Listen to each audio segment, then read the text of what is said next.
Hello and welcome to episode 487 of the Daily Sales Message podcast, where every single day I share a piece of simple and actionable advice. It's designed to help you feel more confident and sell more stuff too.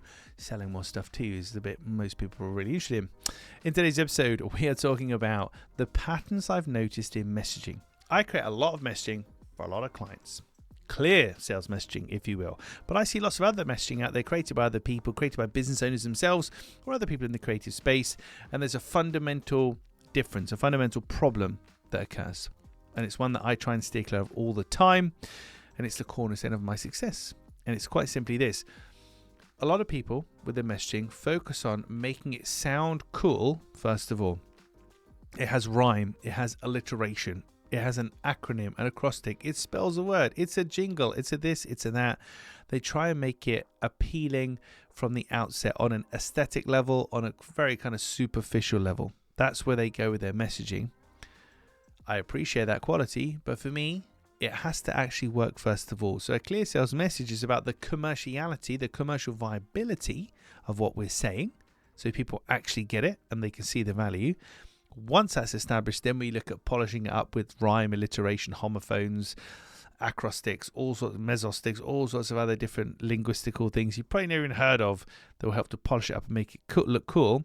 If we start by just making the language and the wording look cool, we're not going to get very far because we're ignoring the commercial side, the commercial aspect to this. Your messaging must first of all be understood by people in a commercial sense. They can see and understand the value you're presenting.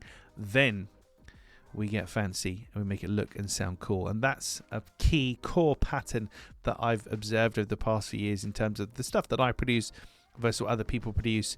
The stuff I produce, yes, it sounds cool, it has alliteration, rhyme, all those cool things in it, but it does have the foundation of commercial understanding and conciseness and brevity, which most other messaging just doesn't seem to have. It's too aesthetic, too kind of superficial. Right, that's it for this episode of the podcast. Tomorrow in episode 488, I'm going to tell you why nobody is buying from you. Why is nobody buying from you? Or very few people. There's a couple of reasons.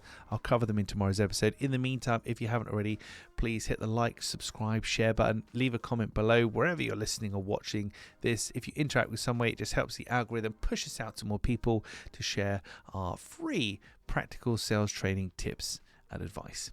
Thank you for listening or watching all the way to the end. I appreciate it. I'll catch you tomorrow for another edition of the Daily Sales Message.